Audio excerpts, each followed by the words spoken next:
नमस्कार दोस्तों, कण्वा नगरी लाइव में एक बार फिर से आप सभी लोगों का स्वागत है। और दोस्तों, नगर निगम जिस प्रकार से आप सभी जानते हैं कि अब अक्टूबर या नवंबर में कोटद्वार नगर निगम के चुनाव हो जाने हैं। और एक जानकारी हम लेना चाह रहे हैं कि धरातल पर जाकर आप देखते ही हैं कि लगातार मैं आपको बताता हूं कि किस प्रकार से कोटद्वार समस्याओं से जूझ रहा है।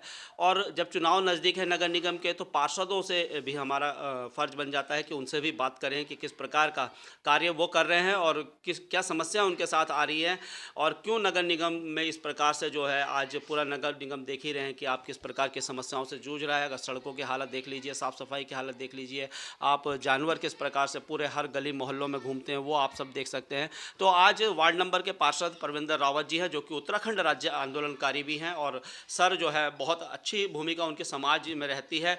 आप लगातार सामाजिक मुद्दों पर काम करते हैं और पार्षद बनने से पहले ही, जैसे मैंने आपको कहा, उत्तराखंड राज्य बनाने में इनका बहुत महत्वपूर्ण योगदान है, क्योंकि उत्तराखंड राज्य आंदोलनकारी हैं।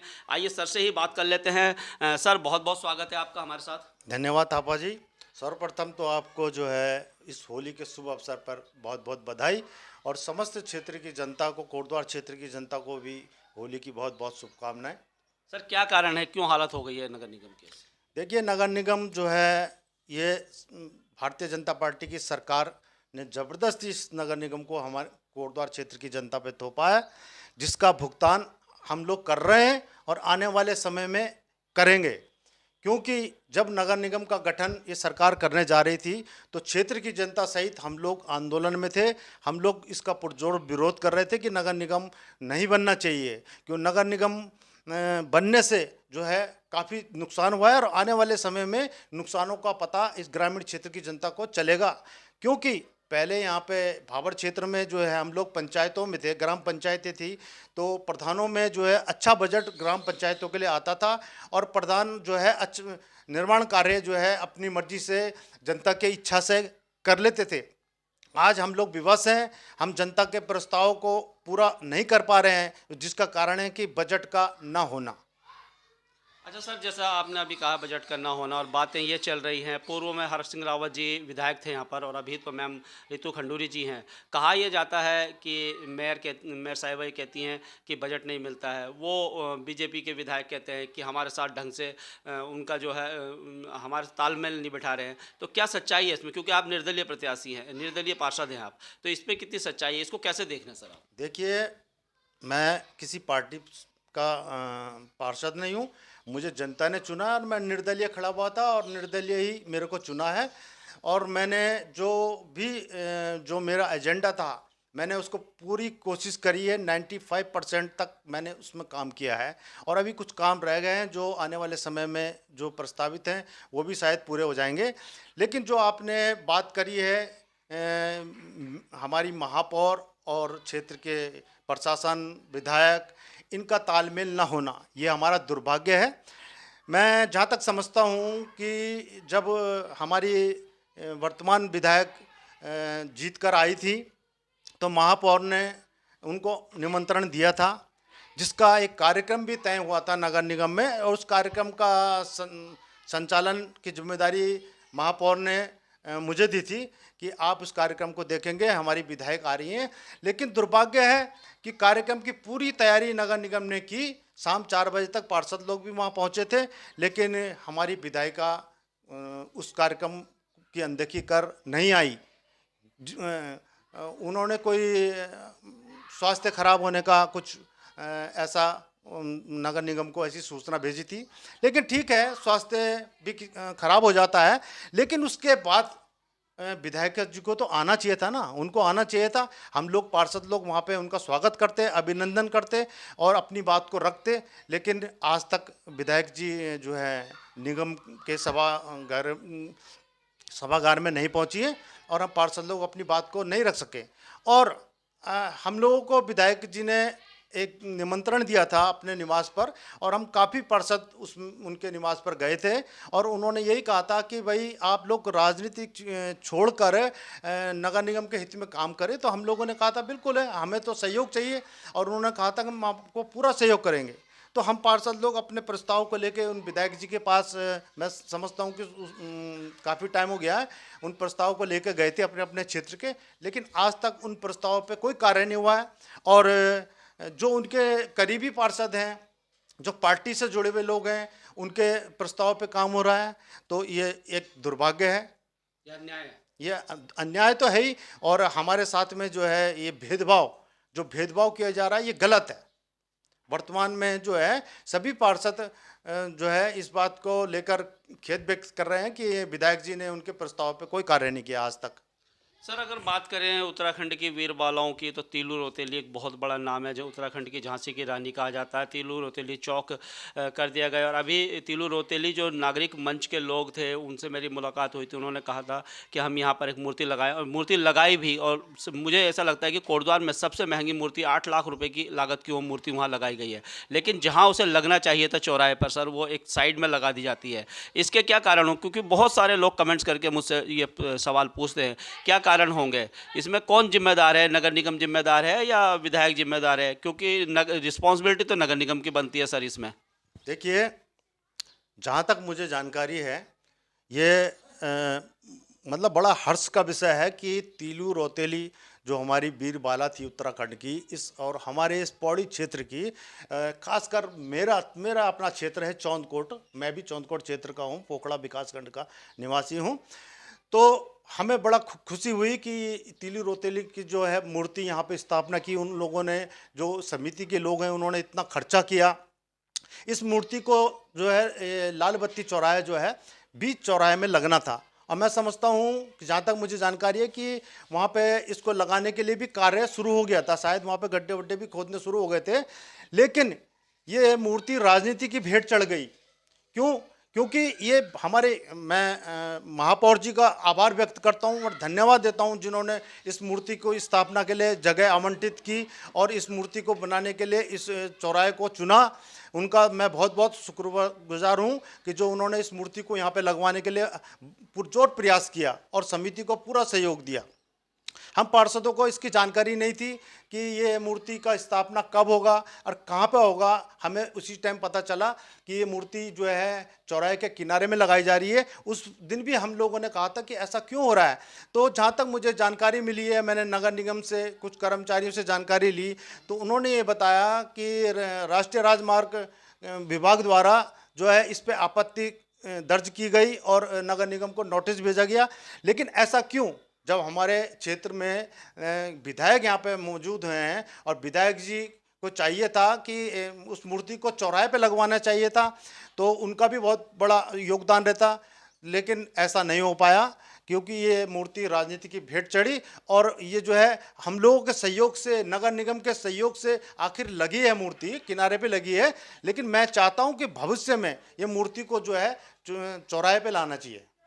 सर, आप पार्षद हैं और विधायक बहुत बड़ी विधानसभा उन्हीं की है, तो कभी आप लोग विधायक साहिबा पे, आप पहले, इससे पहले हर्ष सिंह रावत थे और अभी मैडम हैं, तो उन पे भी गए अपनी समस्याओं को लेकर? तो उन्होंने किस प्रकार से आपके साथ और किस प्रकार से निराकरण करने की उन्होंने बात करी? हाँ, जैसे मैंने आपको बताया कि विधायक जी ने हमको चुनाव जीतने के बाद सभी पार्षदों को निमंत्रण दिया था और रात्रि भोज में बुलाया था, जिसमें हम लोग गए थे।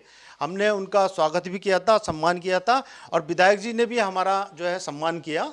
लेकिन विधायक जी ने हमें ये कहा था कि आप लोग जो है राजनीति ना करें और अपने कोटद्वार के क्षेत्र के हित में काम करें। अपने जो भी प्रस्ताव हैं अपने वार्डों के, वो हमें दें।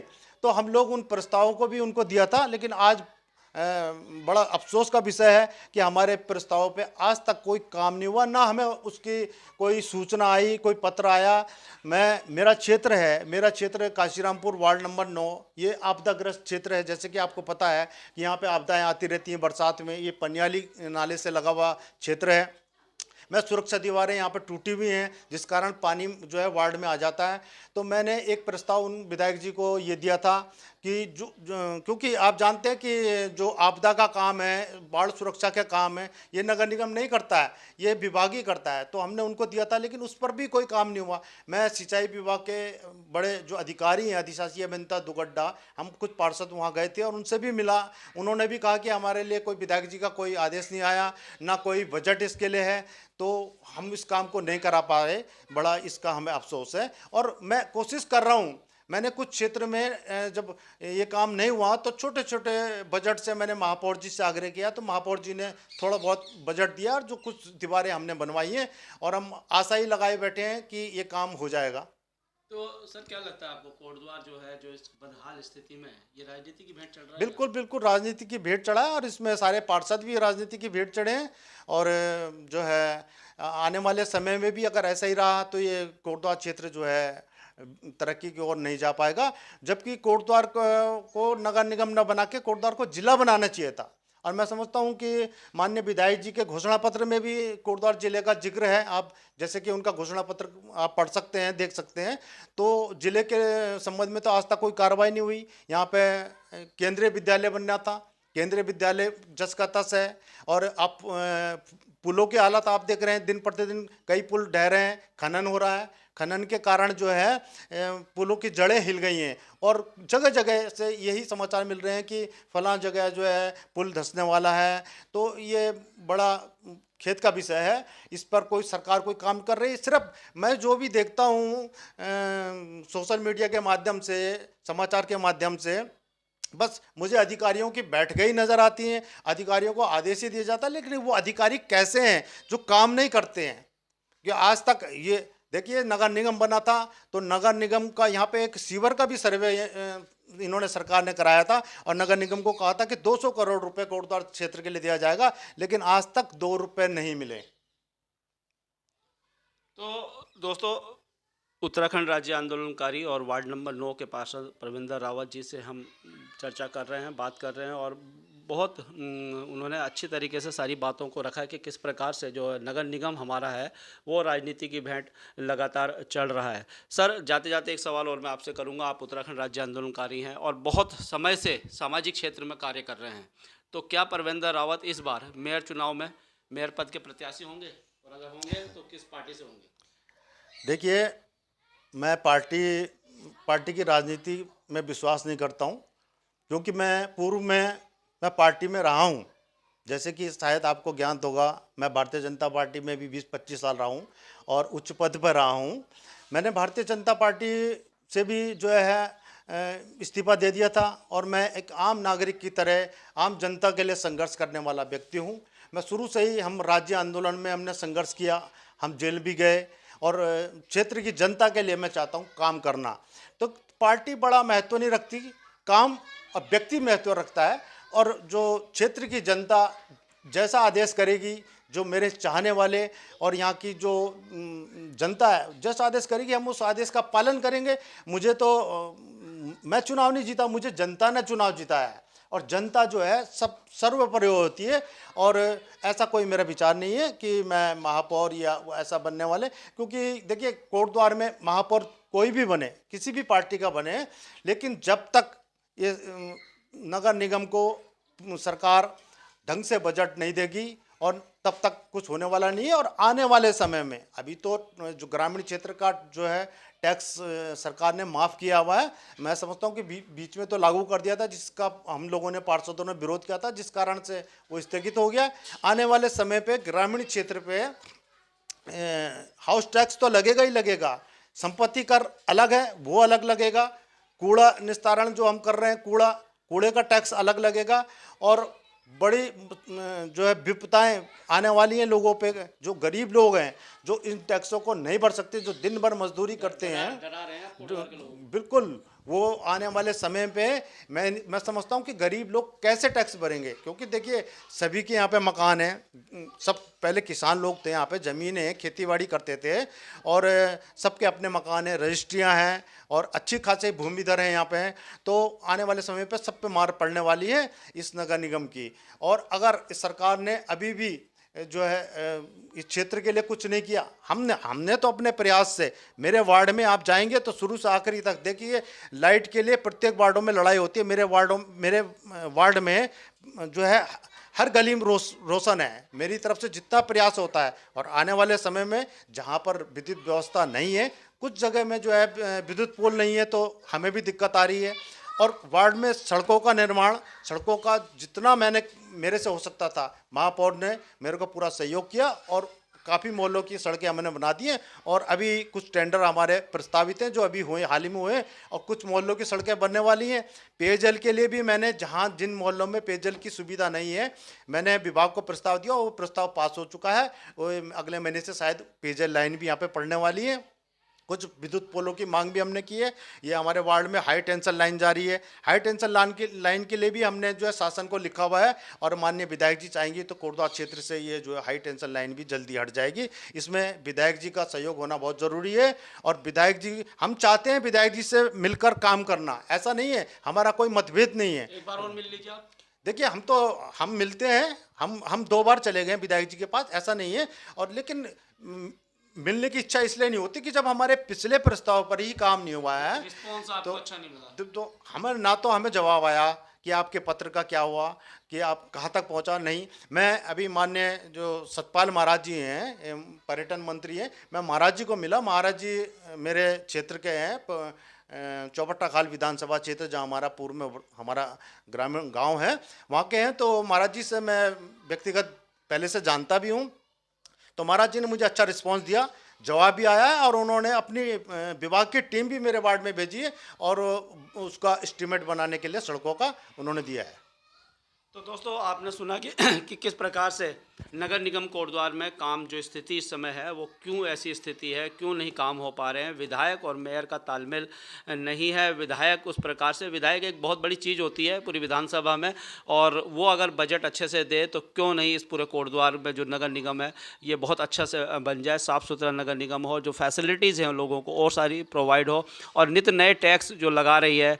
तो सर, ये कहा जा रहा है कि जैसे जो टैक्सेस जो लग रहे हैं इसमें नगर निगम इन्वॉल्व है या ये विधायक है, क्या किसकी? नहीं, इसमें ये सरकार से जो है यहाँ पे नगर निगम को नोटिस आता है कि जनता से जो है टैक्स लिया जाए। पिछले जो आयुक्त थे उन्होंने हमें ये बताया था, जो टैक्स ग्रामीण क्षेत्र में भी लग रहा था, लेकिन जब पार्षदों ने कहा भाई 10 साल के लिए सरकार ने टैक्स माफ़ किया है, तो तब जाके फिर भी शासन को इन्होंने भेजा है, तब जाके ये रोका गया। और मैं समझता हूँ 5 साल तो हो गए।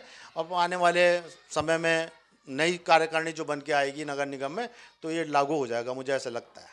तो दोस्तों, ग्राउंड जीरो से तो मैं रिपोर्ट करता ही हूँ। आज परविंदर रावत जी के पास आया था, कल आपने देखा होगा वीरेंद्र रावत जो कि भारतीय जनता पार्टी के जिलाध्यक्ष हैं, उनसे हमने बात की, और इन विषयों पर कोटद्वार के विकास के लिए हमसे जो बन पड़ेगा, हमारी जो पत्रकारिता के माध्यम से लगातार हम उस पर उंगली उठाते रहेंगे, उस पर बात करते रहेंगे, और उन लोगों से भी बात करेंगे जिनका उत्तरदायित्व बनता है इन सब चीज़ों पे काम करने का। सर, बहुत बहुत धन्यवाद समय देने के लिए, और एक बार फिर आपको होली की बहुत सारी शुभकामनाएं। बिल्कुल बिल्कुल, आपको भी शुभकामनाएं, और पूरे कोटद्वार क्षेत्र की जनता को जो है मेरी ओर से बहुत बहुत शुभकामनाएं। ये होली का त्यौहार जो है आपस में मिलकर मनाएं, प्रेम से, सौहार्द से, और उम्मीद करता हूं कि ये त्यौहार बहुत ही अच्छा होगा, और आने वाले समय में कोटद्वार जो है खुशहाल हो, यही हम कामना करते हैं। धन्यवाद दोस्तों, वीडियो पसंद आएगा, वीडियो को लाइक, शेयर और कमेंट करना। अगर चैनल पर नए हैं तो सब्सक्राइब कर दीजिएगा चैनल को। और जाते जाते एक सवाल आपसे पूछूंगा, कमेंट करके राय दीजिएगा, क्या परविंदर रावत जी को मेयर पद का चुनाव लड़ना चाहिए, हाँ या ना में जरूर जवाब दीजिएगा। तब तक के लिए धन्यवाद। जय हिंद, जय भारत, जय उत्तराखंड।